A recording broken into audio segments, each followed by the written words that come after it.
Good morning student. Next topic है हमारा oxygen chemical properties of chapter P block elements. तो हम इसमें ऑक्सीजन स्टेट पढ़ेंगे 15 ग्रुप एलिमेंट्स की। तो यहाँ पे negative oxidation state, positive oxidation state दिखाई हुई है। तो जितने भी एलिमेंट हैं ग्रुप 15 के, उनके लास्ट में 5 इलेक्ट्रॉन होते हैं उनके वैलेंस शेल में।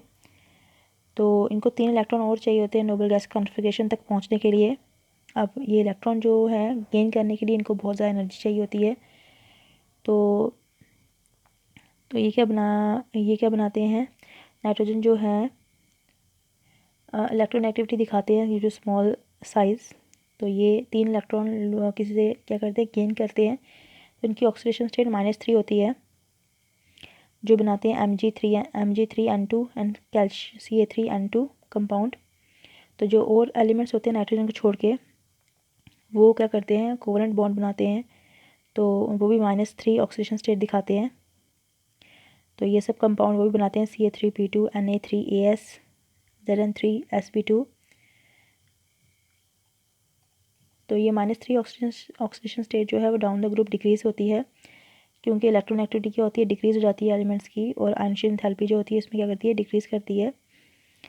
तो -3 जो है nitrogen phosphorus also show oxidation state कौन से दिखाते हैं, -2, जैसे हाइड्रोजीन में, डाइफॉस्फीन में।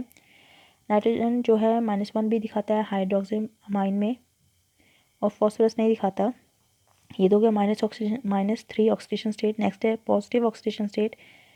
तो जो ग्रुप 15 एलिमेंट्स हैं जो हैं -3 और +5 ऑक्सीडेशन स्टेट भी दिखाते हैं।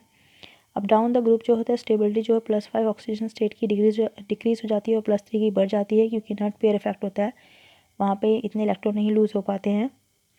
तो +5 ऑक्सीजन स्टेट जो है वो बिस्मथ जो है वो नहीं दिखाता है। तो यहाँ पे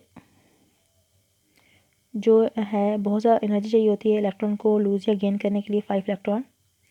तो इसलिए M5 पॉजिटिव नहीं बन पाता है। तो जितने कंपाउंड्स हैं 15 ग्रुप एलिमेंट्स के +5 ऑक्सीडेशन स्टेट दिखाते हैं। तो उसके बाद इन्होंने बताया हुआ है मैक्सिमम कोवलेंसी नाइट्रोजन जो है इसमें d ऑर्बिटल्स नहीं होते, तो ये सिर्फ +4 ऑक्सीडेशन स्टेट तक दिखा सकता है। तो और जो एलिमेंट्स इसलिए ये कंपाउंड नहीं बनाता NF5 NaCl5, मगर फॉस्फोरस के पास एम्प्टी d ऑर्बिटल्स होते हैं, इसलिए ये PCl5 AsF5 मतलब ये कंपाउंड बना सकता है, +5 कोवलेंसी दिखा सकता है।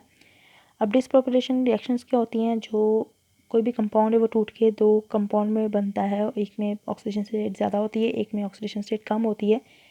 उस रिएक्शन को हम डिसप्रोपोर्शनल रिएक्शन बोलते हैं। तो ये जो नाइट्रोजन जो है डिसप्रोपोर्शनल रिएक्शन भी दिखाता है एसिडिक मीडियम में।